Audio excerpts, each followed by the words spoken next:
Hey guys, അപ്പോൾ ഒരു ദിവസം ബാംഗ്ലൂരിൽ ഞാൻ എത്ര സ്പെൻഡ് ചെയ്തെന്ന് നമുക്ക് നോക്കാം. രാത്രി 1 മണിയായിരുന്നു. പിന്നെ എൻ്റെ കൊതിയാണ് ഞാൻ 2 ഡോനറ്റ് മേടിച്ചു. അവിടെ നേരെ ഊബർ മേടിച്ച് ഞാൻ വീട്ടിൽ പോയി സുഖമായിട്ട് ഉറങ്ങി. രാവിലെ എണീറ്റ് ഒരു കാപ്പി അടിക്കാൻ വെച്ച് താഴെ പോയിട്ട് പാല് മേടിച്ചു. പിന്നെ കാപ്പി ഉണ്ടായി കുടിച്ചോണ്ടിരിക്കുന്ന സമയത്ത് ഓർത്തെ വൈകിട്ട് പുറത്ത് പോകുമ്പോൾ നല്ല ഡ്രസ്സ് ഒന്നും ഇല്ലല്ലോ, എന്നാൽ പിന്നെ മിന്ത്ര ഉണ്ടാകുന്ന എന്തെങ്കിലും മേടിക്കാൻ വെച്ച് ഞാൻ ഓർഡർ ചെയ്തു. മോർണിംഗ് ഷേക്ക് ഞാൻ ബുക്ക് ചെയ്തായിരുന്നു. അത് റെഡി ആയിക്കൊണ്ടിരിക്കുന്ന സമയത്ത് ആ മിന്ത്ര ഡെലിവറി ചെയ്തത്. എന്തായാലേ 30 മിനിറ്റിൽ ഡെലിവറി, 30 മിനിറ്റ് പോലും എടുത്തില്ല അവര്. പിന്നെ ലേറ്റ് ആയതോടെ ഇന്നലെ മേടിച്ച് ഡോനറ്റും കഴിച്ച് നേരെ ഊബർ വിളിച്ച് ഞാൻ മോളിലേക്ക് പോയി.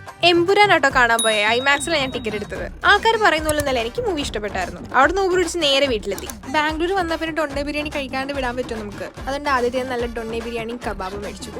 കുറച്ചിട്ട് നേരെ ഊർ വിളിച്ച് മറ്റേ ഗോൾഡൻ ഐസ്ക്രീം കഴിക്കാൻ പോയി. ഷുഗർ ഹൈ ആയതോടെ നേരെ പോയിട്ട് കുറച്ച് നേരം ബാഡ്മിന്റൺ കളിക്കാമെന്ന് വിചാരിച്ചു. അത് കഴിഞ്ഞ് ഡിന്നർ കഴിക്കാൻ ഞങ്ങൾ നുസാന്നിട്ട് ഒരു ബ്രൂവിലേക്ക് പോയി. മേടിച്ച എല്ലാ സാധനവും ഒന്നിനൊന്ന് മെച്ചായിരുന്നു. ഇതിലെ ടോൾ ഗ്ലാസ്സിലിരിക്കുന്ന വാട്ടർമെലൺ വാസ് ഹെവൻ. പിന്നെ ഞാൻ ജീവിതത്തിൽ ആദ്യമായിട്ടായിരുന്നു വോങ് ടോങ് കഴിക്കുന്നത്. The best.